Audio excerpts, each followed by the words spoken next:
Bonsoir tout le monde, nous allons commencer le direct dans quelques instants. Je vais d'abord essayer de faire quelques partages.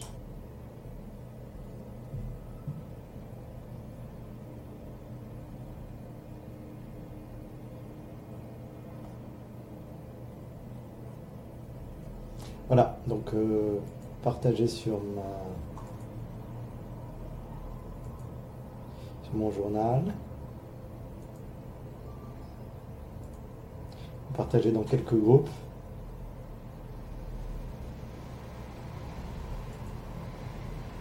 Dans mes groupes, j'ai plusieurs groupes, donc il y a un groupe qui s'appelle Apprentissage du judaïsme. Donc on va mettre dedans. Il y a un autre groupe qui s'appelle le Shabbat fondement du judaïsme.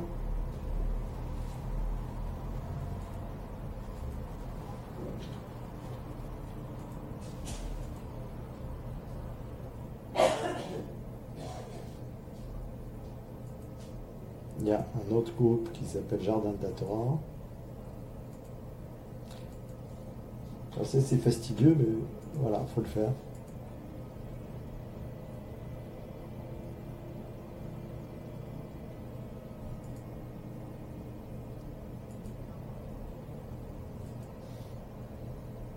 On va partager également dans un groupe qui s'appelle Odavenu High et dans un groupe qui s'appelle Hashem Ehad.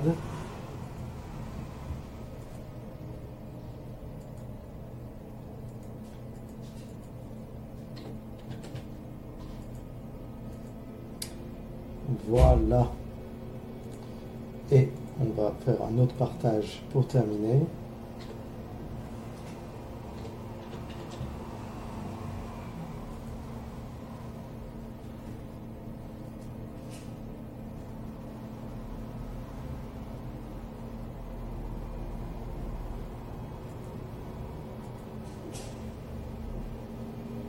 Voilà, ça partage. Et nous allons pouvoir bientôt commencer. Voilà.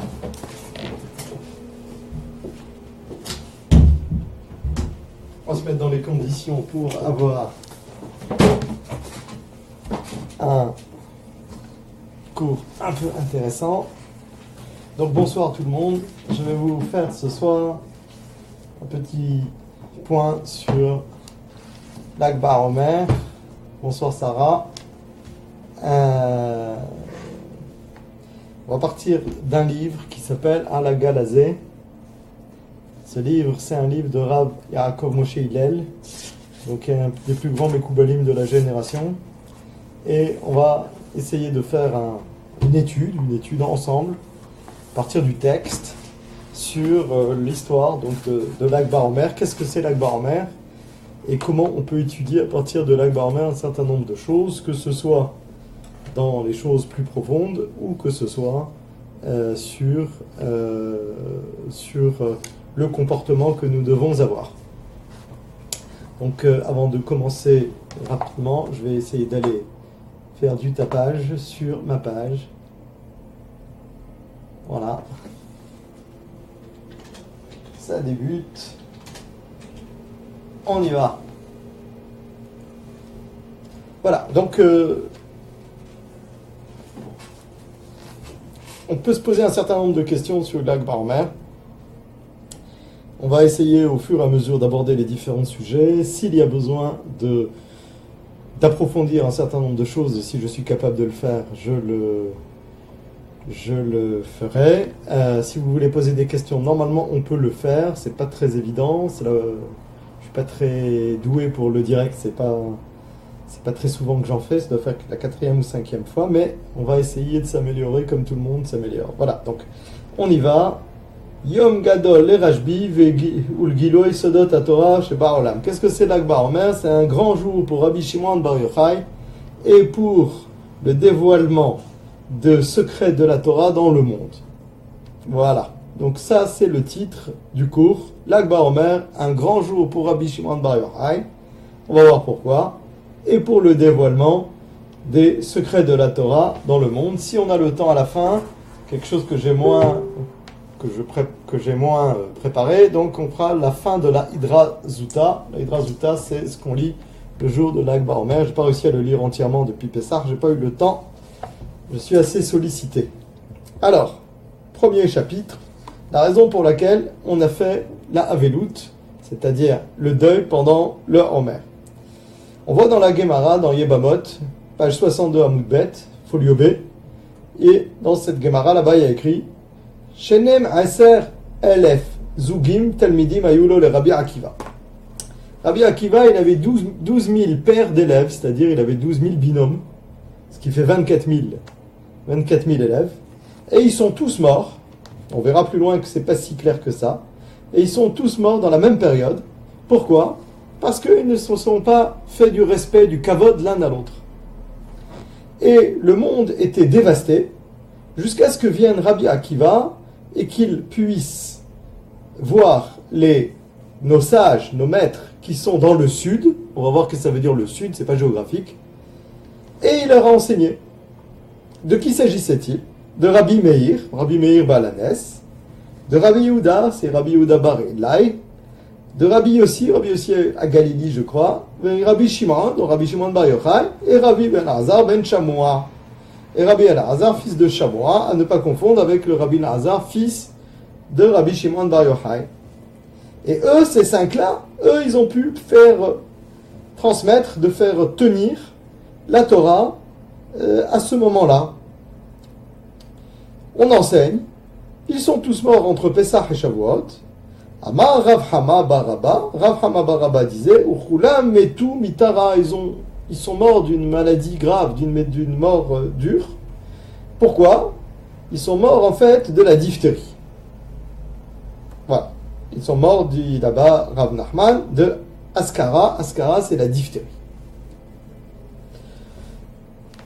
Maintenant, si on veut voir la conséquence de ce qu'on vient de dire qui vient de l'Agmara dans la Halacha, le tour, donc le tour c'est celui qui était à peu près au 12e, 13e siècle, 13e siècle disons, en Espagne, à Tolède. Donc le tour, fils de Rabbeinu Asher, dit, dans le Orahaim, la partie des jours, des prières et des fêtes, nous avons l'habitude dans tous les lieux de ne pas se marier entre Pessah et Shavuot, donc on verra que c'est pas tout à fait comme ça d'habitude. Et la raison est de ne pas se réjouir. Pourquoi ? Parce que pendant cette période sont morts les élèves de Rabbi Akiva. Et il y a des lieux, il y a des endroits où on a l'habitude, ils ont pris l'habitude de ne pas se couper les cheveux.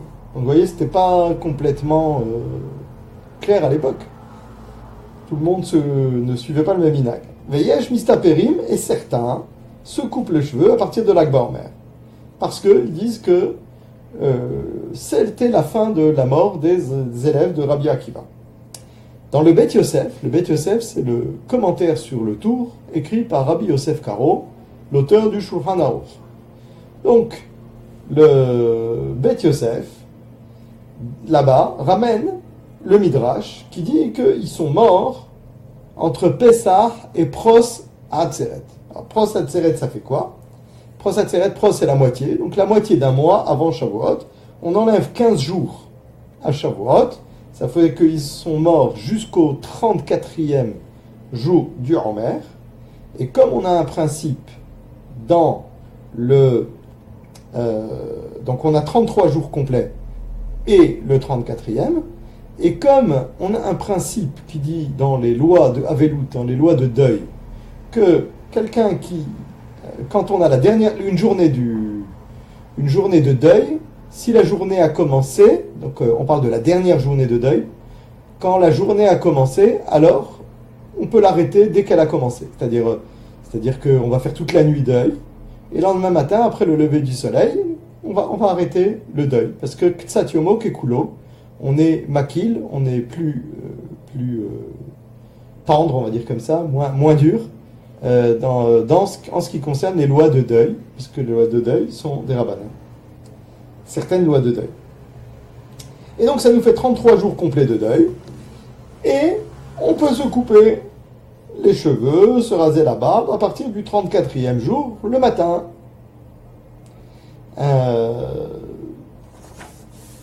Et de ce fait, le 33e jour du Homer, on se coupe pas les cheveux, mais le 34e, on peut à partir du lever du soleil. Et c'est comme ça que donc le Rabbi Yosef Karo, qu'on appelle Maran nous autres Sfaradim, Maran Abet Yosef, Maran Rabbi Yosef Karo, Maran Ashulchan Aruch, a tranché la halakha de cette manière dans le Shulchan Aruch que nous avons l'habitude de nous couper les cheveux à partir du 34e jour du Homer le matin.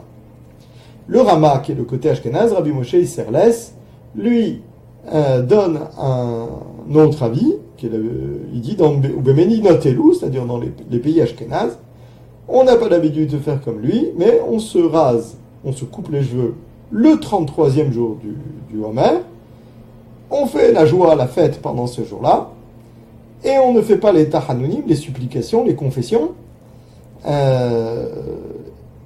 etc.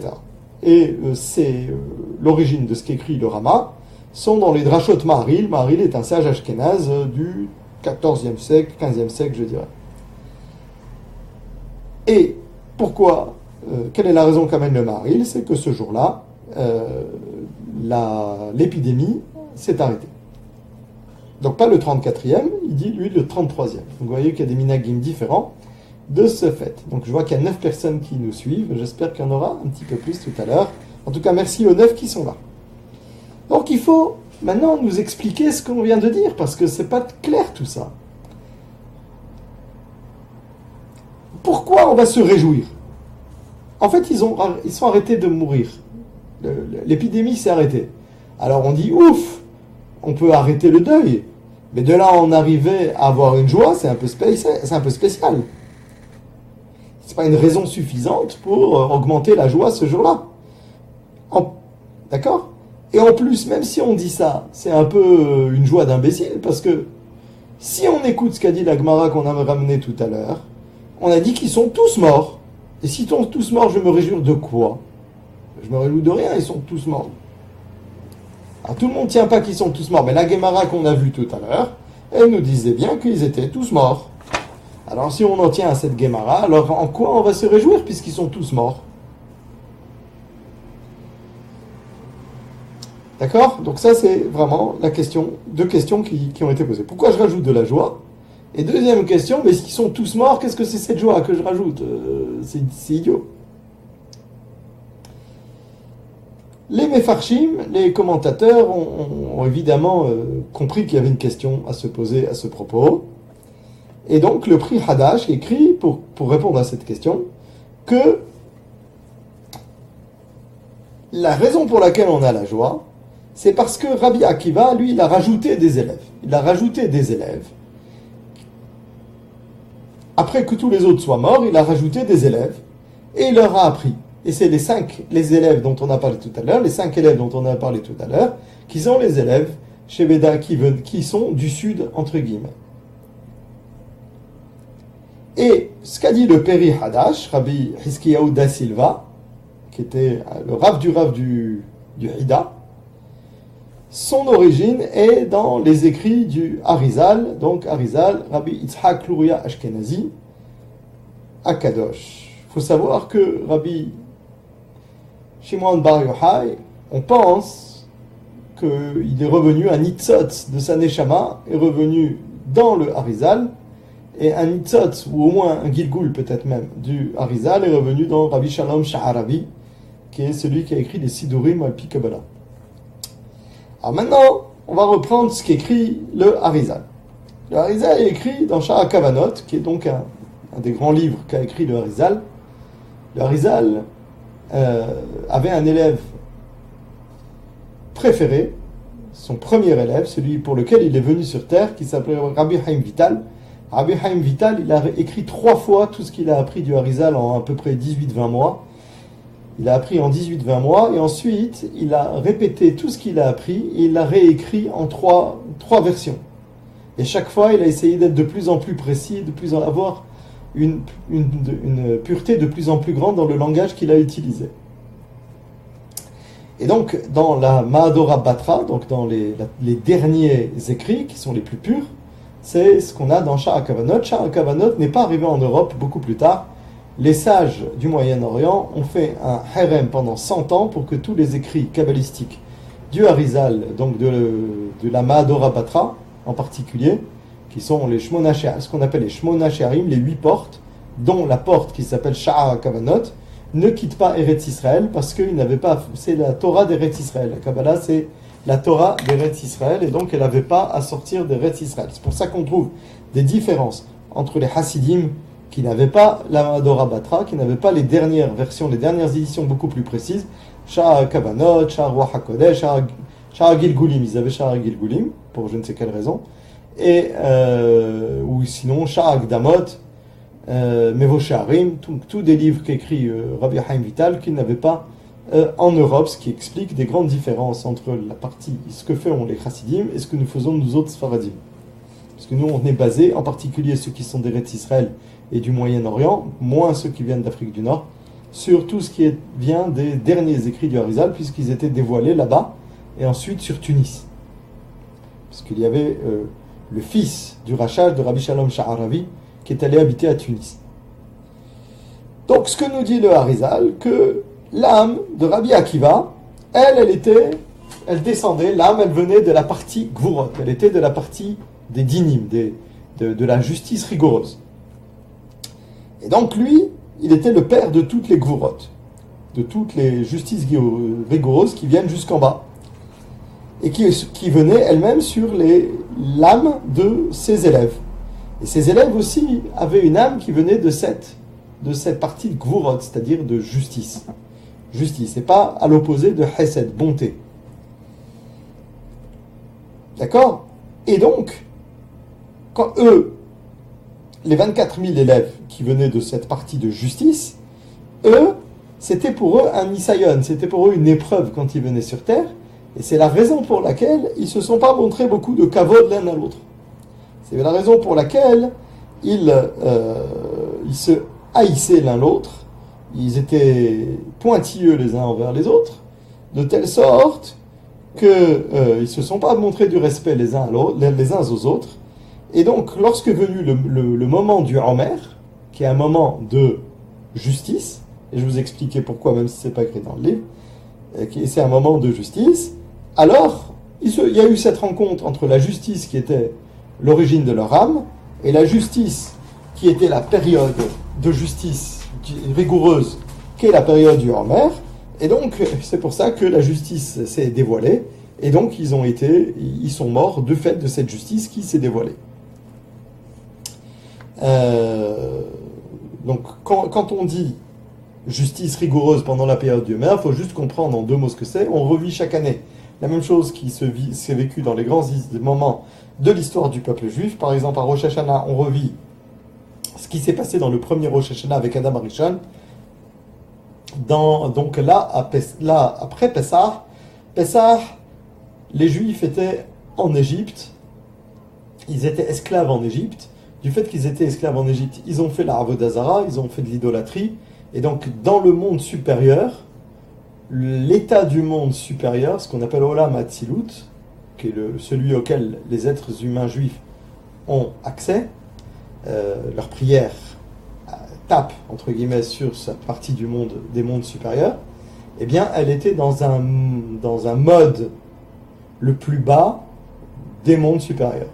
Le monde supérieur, dans sa ruhaniyut, dans sa spiritualité, était le plus bas possible. C'est ce qu'on appelle tlat al-gabé tlat, c'est-à-dire les sphirotes étaient l'une dans l'autre, dans le plus bas possible. Et pour que puissent sortir les Juifs d'Égypte, les Hébreux d'Égypte, sans que les forces négatives puissent s'attaquer à eux, forces négatives, ce n'est pas des choses qui échappent à Hachem, c'est Hachem qui fait le monde pour qu'il y ait un équilibre entre le bien et le mal, de telle sorte que chacun ait le choix. Donc, il y a le positif qui va être le bien, le négatif qui va être le mal, et Hachem a fait en sorte que le monde soit comme ça, de telle sorte qu'il y ait cet équilibre et chacun ait cette behira, ce choix. Donc, ce monde spirituel qui était le plus bas possible s'est augmenté, a grandi, de telle sorte que les forces négatives ne puissent pas l'atteindre et que les Juifs puissent sortir avec une totale protection. À la sortie d'Égypte, une fois qu'ils sont sortis d'Égypte, une fois que la sortie d'Égypte est terminée, le monde supérieur revient à son état initial, avant la sortie d'Égypte, et va grandir peu à peu, jusqu'à Shavuot, où les Juifs vont arriver à la capacité de recevoir la Torah. C'est ce qu'on appelle Zman HaGadlut. Au moment où c'est en Égypte, ça s'appelle Zman HaKatnut, qui est petit, et après la sortie d'Égypte, ça s'appelle Zman HaGadlut, c'est le grand. Il y en a un qui va être, si on veut comparer au monde humain, de ce qu'on appelle Aïbour, c'est-à-dire tout ce qui est dans le ventre, tout ce qui est dans le ventre de sa mère. Après, ça va grandir, ça s'appelle Yenika. On va téter le sein de sa mère, donc ça va permettre de grandir. C'est des images, tout ça, bien sûr. Et ensuite, Mohin, il va recevoir l'ensemble de ce qu'il faut dans le cerveau, c'est-à-dire Chorma Bina Da'at, ou bien Keter Chorma Bina, ça dépend comment on compte, qui sont les 3 sphirotes supérieures de Gadlut, de la grandeur. Voilà, en très très très résumé. Donc, après ce moment de Katnut, du Homer, qui est cette période entre la sortie d'Égypte et Shavuot, la réception de la Torah, qu'est-ce qu'a fait Rabbi Akiva une fois que donc, tous ses élèves sont morts, du fait qu'ils étaient très méticuleux l'un envers l'autre, qui se haïssaient l'un envers l'autre. Alors, lui, qu'est-ce qu'il a fait ? Il a donné l'examen rabbinique, il a fait la semicha, à qui ? À ses 5 élèves, dont Rabbi Shimon, dont l'âme, elle, était d'origine de la Gadlut, donc la partie la plus haute dans le monde supérieur, qui nous concerne à nous, et pas le monde supérieur, il y en a des millions, mais dans la partie qui nous concerne à nous. Donc, leurs âmes venaient de la partie supérieure, qui, elle, est adoucie par le côté Hesed, le côté bonté gratuite. Et donc, eux, ils ont pu tenir dans le monde, et ils ont développé la Torah à l'ensemble du peuple d'Israël. Et de qui s'agissait-il ? Rabbi Meir, Rabbi Yehuda bar Elai, Rabbi Elazar ben Shammua, Rabbi Shimon ben Rabbi Nehemia. Et ce moment d'intersection qui va se passer de la Katnut, de la partie Din, qui va préparer ensuite le Shavuot, cette intersection entre les deux, c'est le jour de Lag BaOmer. Qu'est-ce qui se passe dans ce jour de Lag BaOmer ? Alors je vous ai préparé une diapo. Il y a Janine tout à l'heure qui a posé une question. Donc, je vous ai préparé une diapo. Dans la diapo, il y a écrit le Shem Elohim, le nom de Hachem, qui est que je vous ai mis tout à l'heure. Donc qui est, je vais essayer de le repartager sur la page. Voilà. Je repartage sur la page. 30 secondes.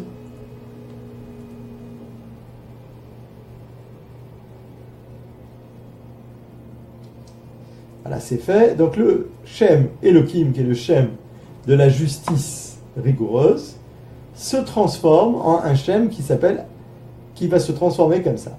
Sur chacune des 5 lettres du Shem Elohim, on va prendre la lettre précédente. Donc avant le Aleph, il y a le Aleph, il n'y a pas d'autres lettres avant, donc on garde Aleph. Avant le Lamed, il y a Kaf.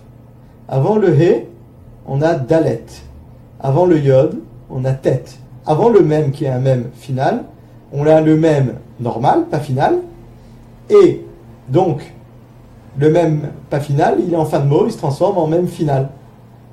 Et donc ce mot Elohim, qui est un nom de justice rigoureuse, il se transforme le jour de Lag BaOmer en ce nom Aleph Kaf Dalet Tat Mem, qui, si on prend les lettres qui varient, donc le Aleph est un invariant, le Mem Sophite, le Mem final est un invariant, les 3 lettres du milieu sont des variantes, elles varient entre les deux noms, et donc si je prends leur gematria, qu'est-ce que j'ai ? J'ai Kaf, ça fait 20, Dalet 4, Tet, ça fait 9, donc 20 plus 4 plus 9, ça fait 33. C'est donc le jour où c'est le nom qui va se dévoiler, le jour de Lag BaOmer, qui est un nom de Rahamim, qui est un nom de miséricorde, qui va permettre donc à au din, à la justice rigoureuse, de s'adoucir. Voilà, c'est un petit peu compliqué tout ça, mais c'est important de comprendre ça parce que ça permet de comprendre précisément ce qu'est le jour de Lag BaOmer. Et donc, ce jour de Lag BaOmer va se dévoiler ce nom, dont les lettres du milieu font une gematria de 33, qui lui est le Mitukadin, l'adoucissement de la justice rigoureuse. Et donc, c'est à ce moment-là que se sont arrêtés les élèves de Rabbi Akiva de mourir. On va considérer qu'ils ne sont pas tous morts, d'après cette explication du Harizal. Ils ne sont pas tous morts, et donc ils se sont arrêtés de mourir, et on comprend donc maintenant qu'on s'arrête de faire le deuil. Et ce jour-là, ce même jour de Lag BaOmer, une année ultérieure, Rabbi Akiva a donné l'ordination rabbinique, ce qu'on appelle la Semicha, à ces 5 élèves dont on vient de donner les noms. Et donc, c'est pour ça que le jour de Lag BaOmer, nous dit toujours le Harizal, c'est le jour de la joie, Yom Simchato, le jour de la joie de Rabbi Shimon Bar Yochai, parce que c'est le jour où il a reçu la Smicha, l'examen rabbinique. Ça, c'est ce que nous dit le Harizal dans Shara Kavanot. Bezrat Hashem, si vous me suivez, si vous voulez bien continuer, eh bien, je vais continuer à l'explication pour arriver à une explication plus complète. Il n'y a plus que 7 personnes. C'est très bien pour les 7 qui restent. D'après ce que nous venons de dire, le prix Hadash, qu'on avait nommé tout à l'heure, nous dit que le jour du 33e du jour du Homer, c'est un jour de Simcha. C'est un jour de joie pour Israël, du fait que ce jour-là, Rabbi Akiva a reçu l'ordination rabbinique. Que Rabbi Akiva a donné l'ordination rabbinique à ses 5 grands élèves, qui étaient en particulier Rabbi Shimon et Rabbi Meir, qui eux-mêmes ont propagé toute la Torah en Israël. Et d'eux a sorti toute la Torah, pour toutes les générations. C'est également ce que s'écrit le Hida, voilà. Et le Hida nous ramène également dans un autre livre que certains pensent que, au lieu de dire que c'est le jour de la joie, Simchat, Rabbi Shimon Bar Yochai, c'est-à-dire le jour de la joie de Rabbi Shimon Bar Yochai, alors on retrouve dans un livre qui s'appelle le Peri Etz Haim, qui est de la Mahadora Kama, la première version des écrits du Harizal. Donc je vous ai dit tout à l'heure qu'il y avait 3 versions, une première version, un raffinement qui donne la deuxième version, et un deuxième raffinement qui donne la dernière version, 3e version, et il y a encore une 4e version limitée, qui est un raffinement du raffinement. Comme quand on fait de l'essence, on raffine le pétrole. Et là-bas, dans le Peri Etz Haim, au lieu d'écrire Yom Simchat, il écrit Yom Shemet. Le het de Simchat, il a sauté, et le mot Simchat, il s'est transformé en Yom Shemet, le jour où il est mort. Au lieu que ce soit le jour de la joie, ça se transforme en le jour où il est mort. Rabbi Shimon Bar Yochai. Mais, on sait d'abord que Shara Kavanot est beaucoup plus précis, mais on retrouve dans des vieilles versions du Peri Etz Haim que, en fait, il y a écrit Yom Simchat aussi. Il n'y a pas écrit Yom Shemet. Donc le jour de la joie et pas le jour de la mort. Et donc, ce qu'on peut dire, c'est que probablement, il y a eu une erreur de transcription qui a fait passer le jour de la joie au jour de la mort. Donc, on retient de tout ce qu'on a dit jusqu'à présent, c'est que les élèves de Rabbi Akiva sont arrêtés de mort le 34e jour du Homer, ou le 33e jour du Homer, et ce jour du 33e jour de Homer, un nom saint se dévoile, qui est un nom de Rahamim, un nom de miséricorde, qui va adoucir la période de justice rigoureuse qui se retrouve entre Pessah et Shavuot.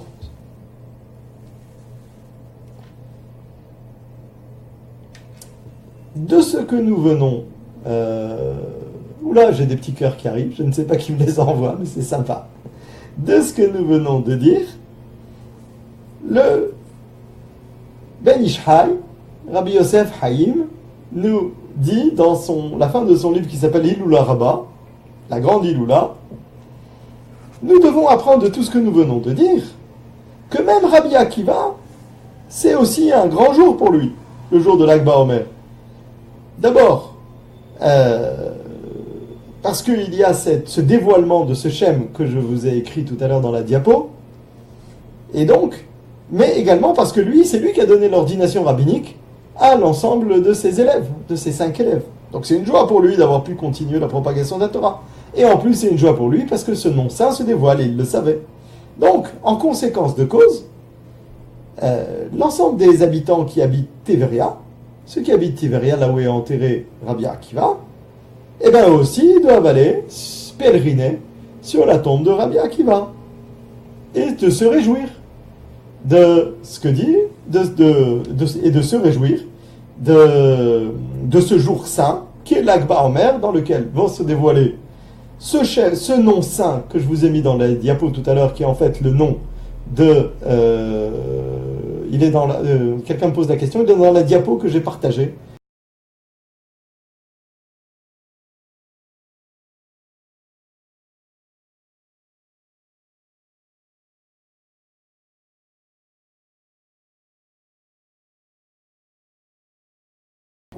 Voilà, c'est parti. On a une petite interruption. Donc le Shem Aleph Kaf Dalet, tête même Sophie, il est dans les diapos que j'ai partagés sur la page. Normalement, vous le voyez, je le remettrai tout à l'heure en diapo pour... Et donc, Rabbi Akiva aussi, c'est un jour de fête pour lui, parce que c'est le jour où il a donné la smicha à ses 5 élèves, le jour où se dévoile ce nom saint qui amène le mythe Kadini. De manière, il faut aller à la tombe de Rabbi Meir qui se trouve à Tveria, et si quelqu'un se retrouve sur le chemin pour aller à côté de Tzat, de là-bas il y a la tombe de Rabbi Yehuda Bar Ilai, il doit passer aussi à la tombe de Rabbi Yehuda Bar Ilai, puisque Yehuda Bar Ilai a lui également ordonné à Micha ce jour-là. Deux raisons pour lesquelles le Ben Ishraï nous dit de faire cette Hilul Rabbah. D'abord parce qu'il y a ce nom saint qui apparaît, et deuxièmement parce que c'est le jour où ces 5 élèves ont reçu la smicha de Rabbi Akiva. Donc, en conclusion de tout ce que nous venons de dire, et j'arrêterai la vidéo là, j'en reprendrai une autre juste après, parce que visiblement ça bug. Donc, pour résumer tout ce que nous venons de dire jusqu'à présent, d'après le Mahari, sur lequel donc, le Rama a été posé comme lui, la raison pour laquelle on se réjouit à l'Akba, c'est parce que ce jour-là se sont arrêtés de mourir l'ensemble des 1000 élèves de Rabbi Akiva, ce qui est contraire à la Gemara qui disait qu'ils étaient tous morts. Et d'après le Harizal, qui est ramené par le prix Hada Ke Yosef, donc le Hida. Alors, la raison principale pour laquelle nous avons la joie du 33e jour du Omer, c'est parce que ce jour-là, Rabbi Akiva a donné la smicha, l'ordination rabbinique, entre guillemets, je n'aime pas trop ces mots, mais c'est comme ça qu'on dit en français. Donc, 5 élèves, dont Rabbi Shimon Bar Yochai et Rabbi Meir. Et c'est ce jour-là permettre l'agrandissement de la Torah par la perpétuation par ces 5 grands élèves. Et ce jour-là également, c'est dévoiler le saint nom dont on a parlé tout à l'heure, qui, je le rappelle, si on prend le Shem Elohim, Aleph Lamed He Yud Mem, qui est un Shem donc de Dinim, on prend les lettres précédentes. Avant le Aleph, il y a Aleph, avant le Lamed, il y a Kaf, avant le He, il y a Dalet, avant le Yod, il y a Tet, et avant le Mem final, Sophite, il y a le Mem pas Sophite. Et quand on prend donc le Mem Sophite, le Mem qui est pas Sophite se transforme en Mem Sophite, puisqu'il est à la fin. Et donc les 3 lettres invariantes sont les 3 lettres du milieu les 3 lettres variantes, sont les lettres du milieu. La première et la dernière sont des invariantes. Et quand on prend la gematria des 3 lettres du milieu, on a Kaf, Dalet, Tet, ça fait Lag, 33. Voilà. Donc, je vais m'arrêter 5 minutes, le temps que la connexion soit meilleure, et je reprends dans moins de 5 minutes.